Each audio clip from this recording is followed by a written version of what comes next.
The transmission signal was crystal clear, a rare luxury in the diplomatic suites of the Citadel Prime. Across the polished obsidian table, the Cathar delegation preened, their chitinous plates shimmering under the synthesized starlight.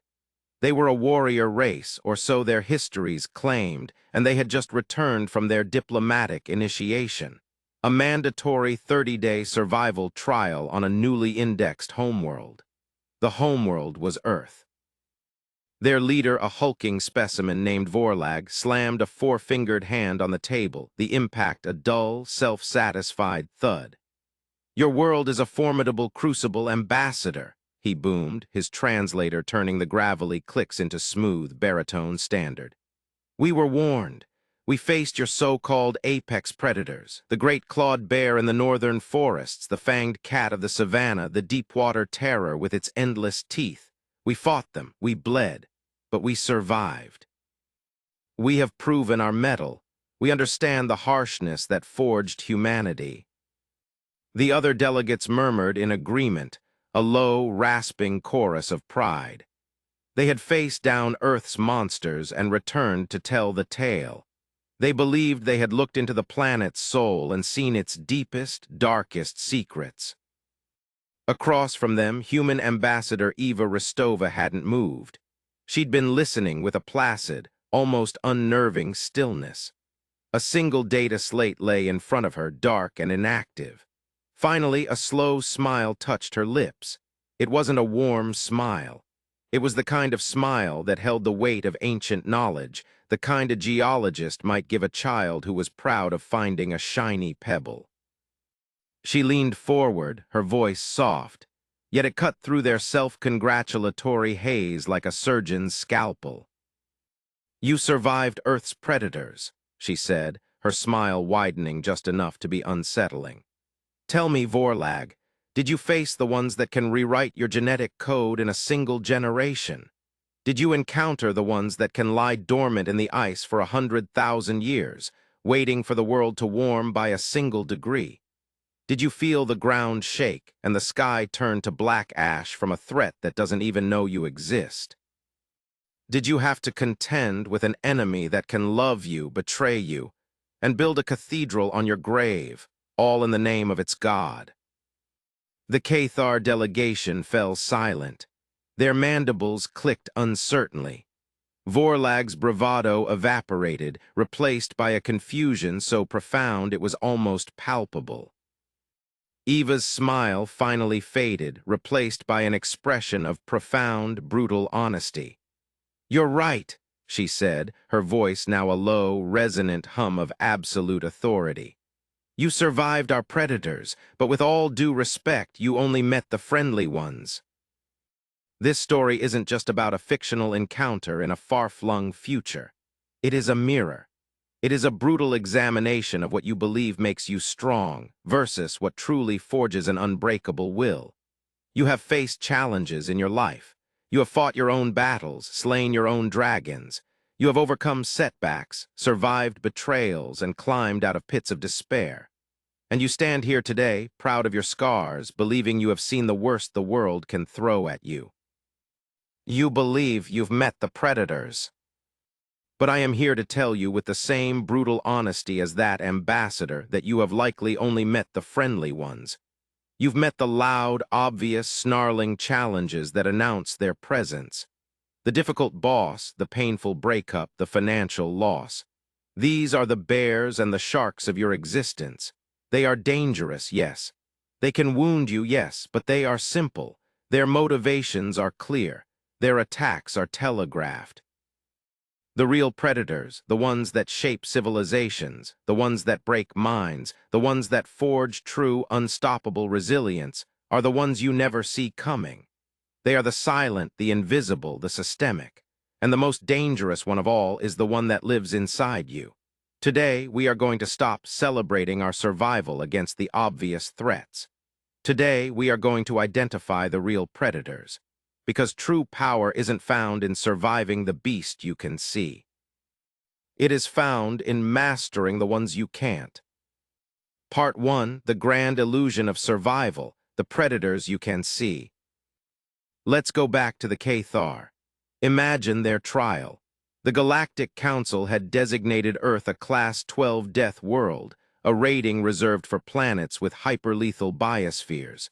For the Cathar, a species from a placid world with a predictable ecosystem, this was the ultimate test. They landed their shuttle in the frozen tundra of what we call Siberia.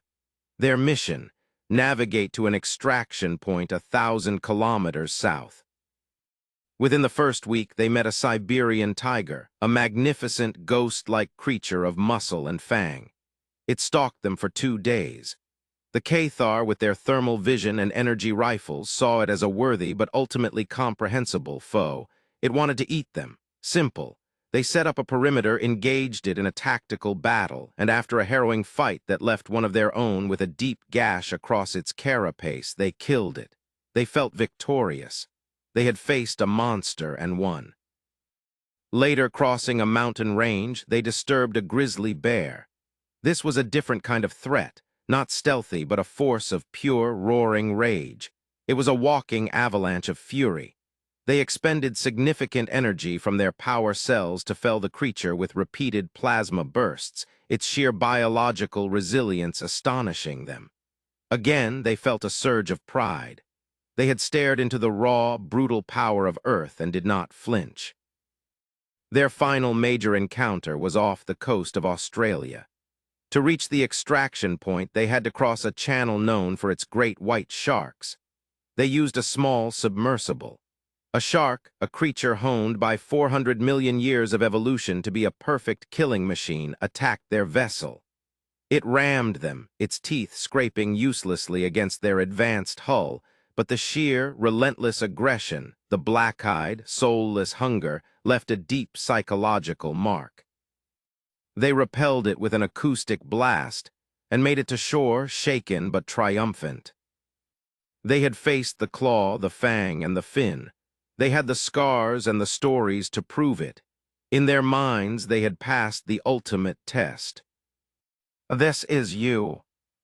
The Siberian tiger is the project at work that fails, the boss who unfairly criticizes you. It stalks you, it causes you stress, you can see it coming, and you engage it. You work late, you fight back, you prove your point, and you kill the problem. You survive. You feel that surge of victory. The grizzly bear is the sudden, explosive crisis. The unexpected bill that drains your savings, the relationship-ending argument that comes out of nowhere. It's not subtle. It's a roaring, furious force that overwhelms you. You scramble, you take a hit, maybe you go into debt or lose a friend, but you weather the storm. You survive. You feel the grim satisfaction of having endured a hurricane of rage. The great white shark is the relentless, nagging pressure. The chronic anxiety, the weight of responsibility that never seems to leave. It circles you in the deep, dark waters of your mind. It's a constant, terrifying presence. You build defenses, your routines, your distractions, your advanced hull to keep it at bay. You make it to shore each day exhausted, but you survive. And like the Cathar, you look at your scars, you remember the battles, and you think to yourself, I am strong, I am a survivor, I have seen the worst of it. This is the grand illusion. You have mistaken the visible for the vital. You have mistaken the loud for the lethal. The danger of this illusion is not just ignorance, it's hubris. Believing you are a master of survival because you fought off a few sharks makes you catastrophically unprepared for the real sea. It makes you arrogant. It makes you complacent. And in the face of the real predators, complacency is a death sentence. The first step to forging real, unbreakable power is to shatter this illusion. It's to look at all your past victories, all your hard-won battles against the obvious challenges, and to respectfully acknowledge them and then to dismiss them as the preliminary round. They were the training simulation. They were the sparring partners. They were, and I say this with no disrespect to your struggles, the friendly ones. Now the real training begins. Part 2, the smile of deeper knowledge, meeting the real predators. When Ambassador Rostova spoke of the real predators, she wasn't just being poetic. She was outlining the fundamental forces that shape not just life on Earth, but the very nature of reality, challenge, and power. The Cathar were thinking on the scale of individual combat.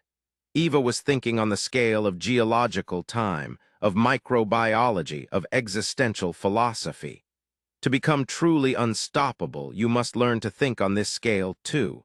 You must learn to see the invisible enemies.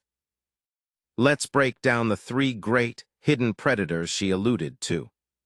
The ones that operate on a level so far beyond the tiger and the bear that they exist in a different category of reality altogether. Hidden Predator 1, the microscopic invasion, the enemy with. Eva asked them, "Did you face the ones that can rewrite your genetic code?" Vorlag and his delegation had scanners that could detect life forms from a kilometer away. But they never once scanned their own bloodstream. They never considered a threat that wasn't measured in kilograms and meters, but in microns. On Earth, the most prolific and successful predators are not the big ones. They are the microscopic ones. Viruses, prions, retroviruses, antibiotic-resistant bacteria. They don't attack you from the outside, they become you. They hijack your own cells, turn your own biology against you. A virus has no malice. It has no strategy. It simply has a relentless, unstoppable drive to replicate, and it will dismantle an entire civilization to do it. It is the ultimate invisible threat. This is the perfect metaphor for the most insidious predator you will ever face: your own mind.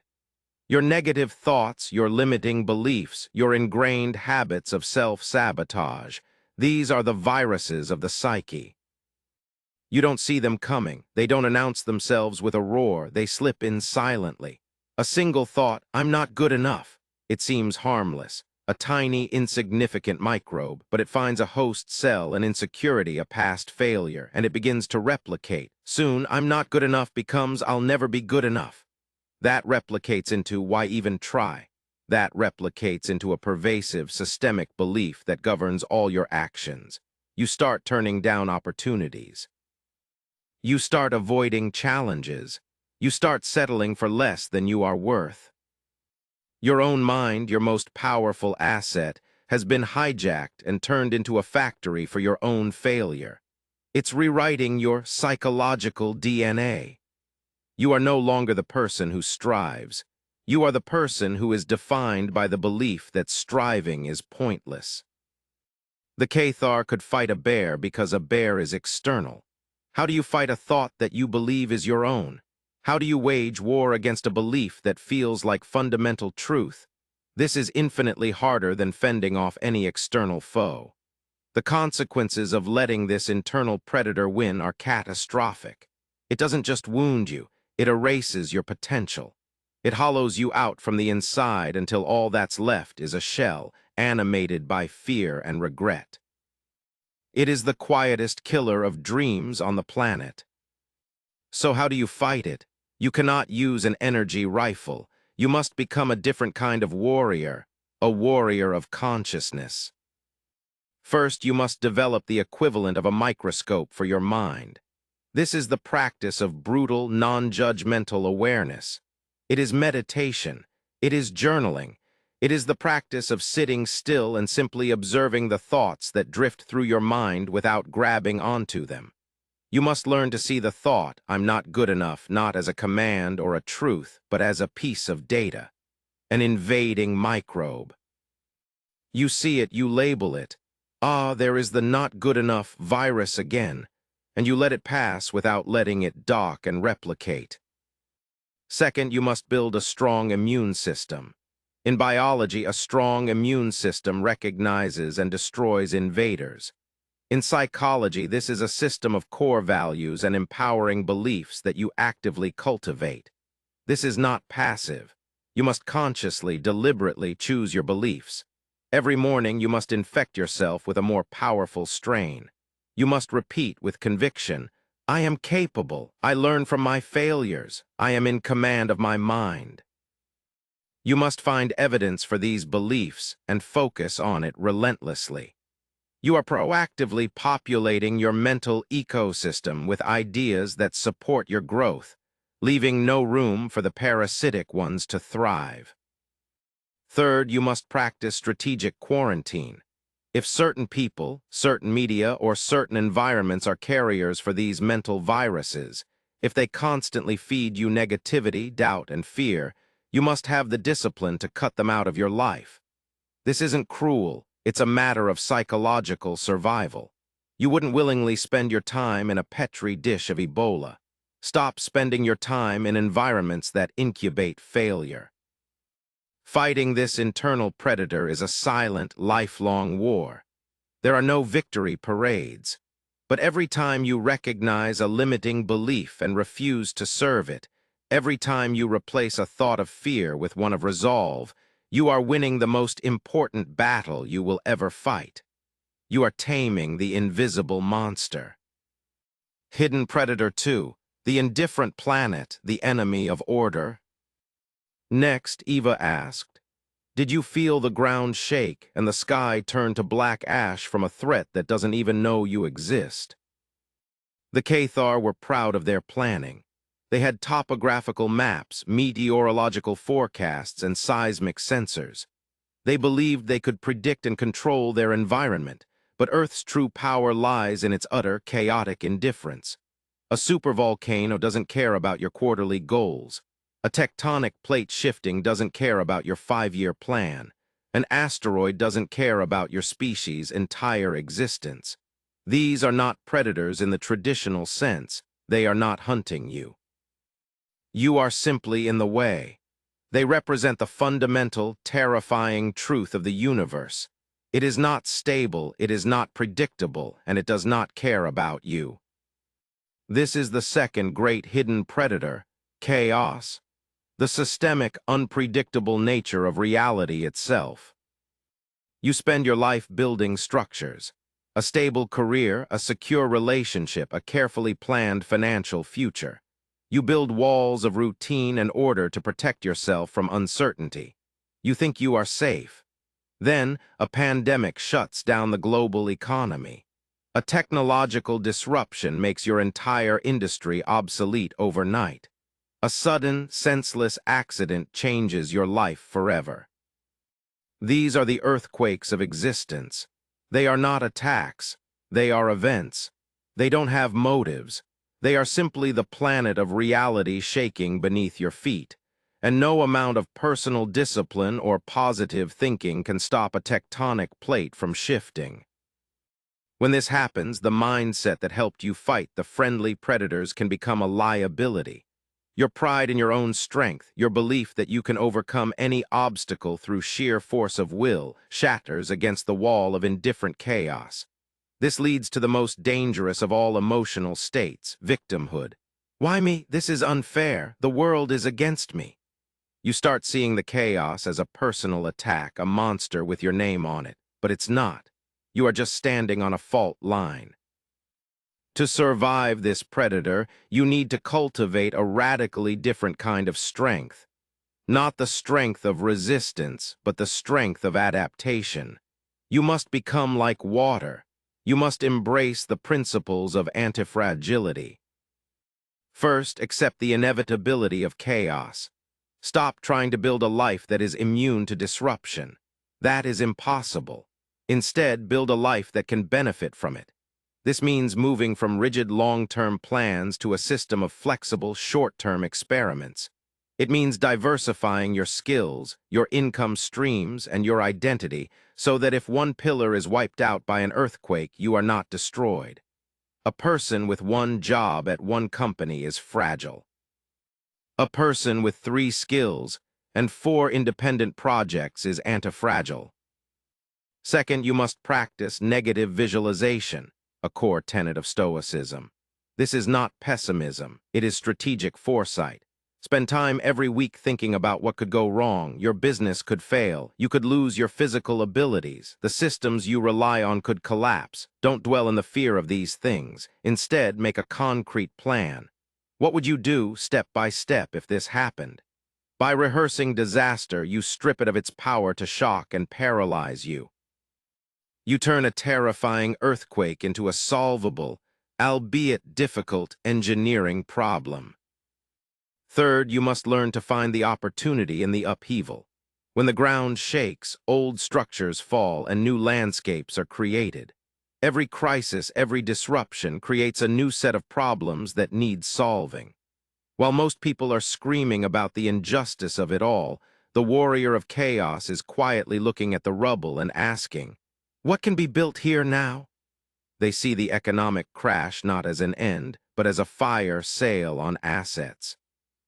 They see the industry disruption not as a threat, but as an opening for a new kind of business. They have trained themselves to see the upside of down. The Cathar believed they could conquer the planet. The truly wise human knows you can never conquer the planet. You can only learn to surf its unpredictable waves. Stop trying to prevent the earthquakes. Start becoming the person who can rebuild faster and stronger in their aftermath. This is how you master the predator of chaos.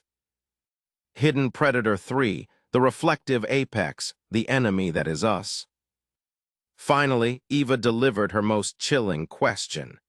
Did you have to contend with an enemy that can love you, betray you, and build a cathedral on your grave, all in the name of its God? Here, she named the most complex, most creative, and most terrifyingly dangerous predator ever produced by this planet. The one predator that has eliminated all its natural competitors and now stands alone, its greatest threat staring back from the mirror: humanity. A lion kills because it is hungry. A human can kill for an idea.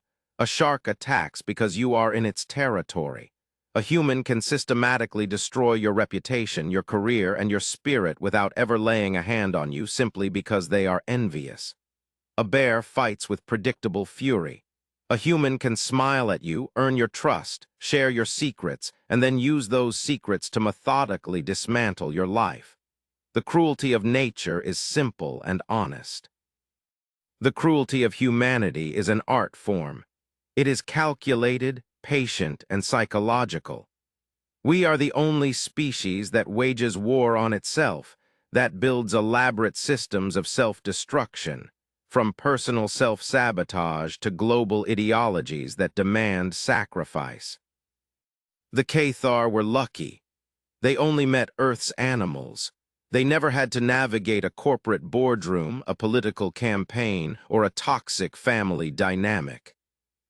This predator manifests in two forms, the external and the internal. The external is other people, the colleague who subtly undermines you to get ahead, the friend who drains your energy with constant negativity, the society that pressures you to conform to a life you don't want. Navigating this requires immense social and emotional intelligence, the ability to read intent behind words, to set powerful boundaries, and to understand that not everyone who smiles at you is your friend. But the external form is, once again, the friendlier version. The true apex predator, the final boss of all challenges, is your own capacity for human-level self-destruction. It is the part of you that knows your deepest weaknesses and how to exploit them perfectly. It's the part of you that knows you should go to the gym, but whispers, "You can start tomorrow, you've had a hard day." It's the part of you that knows you need to have a difficult conversation, but creates elaborate justifications for avoiding it. It's the part of you that achieves a goal and then immediately finds a way to sabotage that success because, deep down, you don't feel you deserve it. This internal saboteur is not a simple virus of negative thought. It is a strategic, intelligent entity. It's your own intelligence turned against itself. It uses your own logic to trap you. It uses your own compassion to make you stay in situations that are destroying you.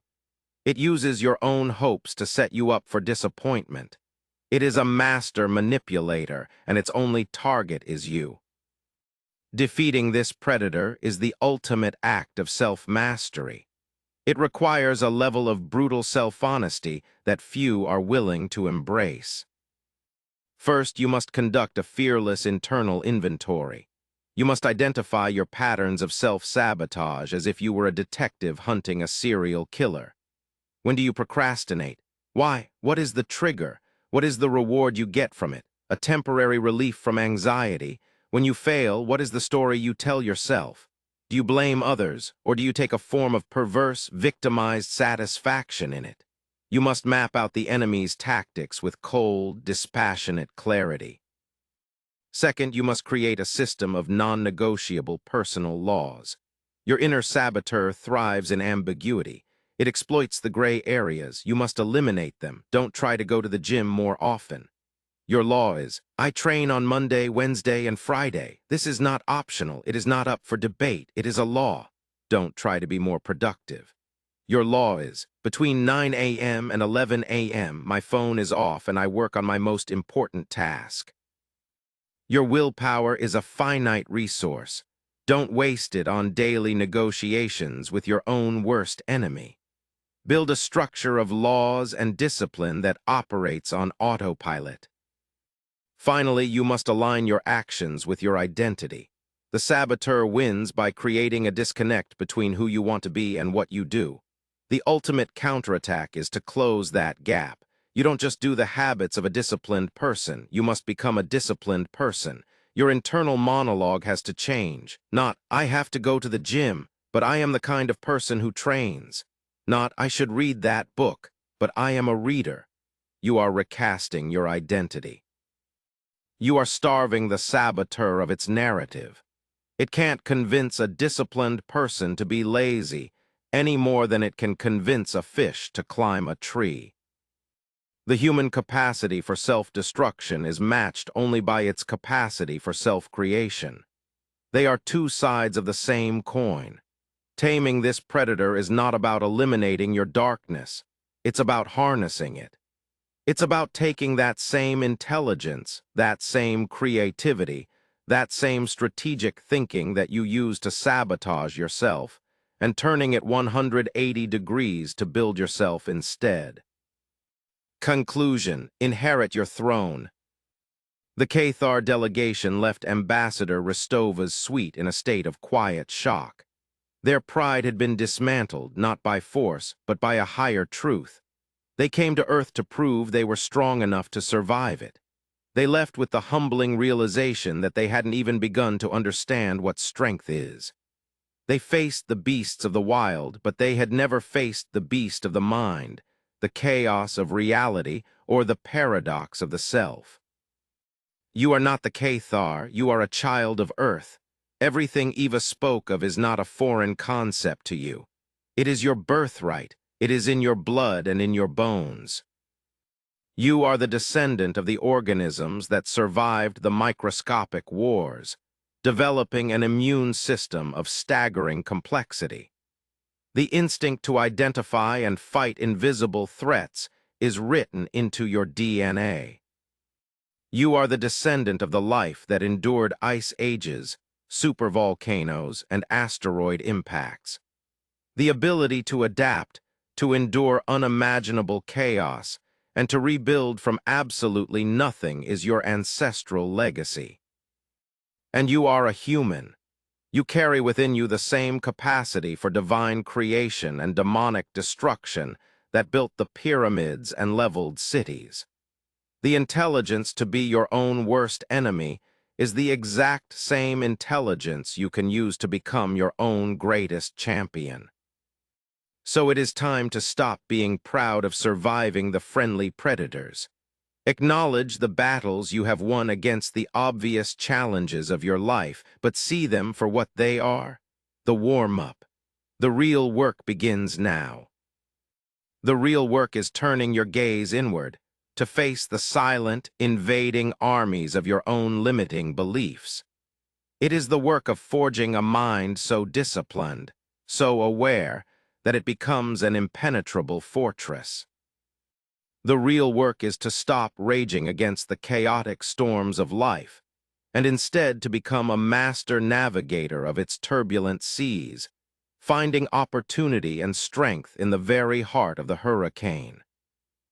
And the final, greatest work is to look your inner saboteur in the eye, that intelligent, cunning reflection of your own darkness, and to assert your command.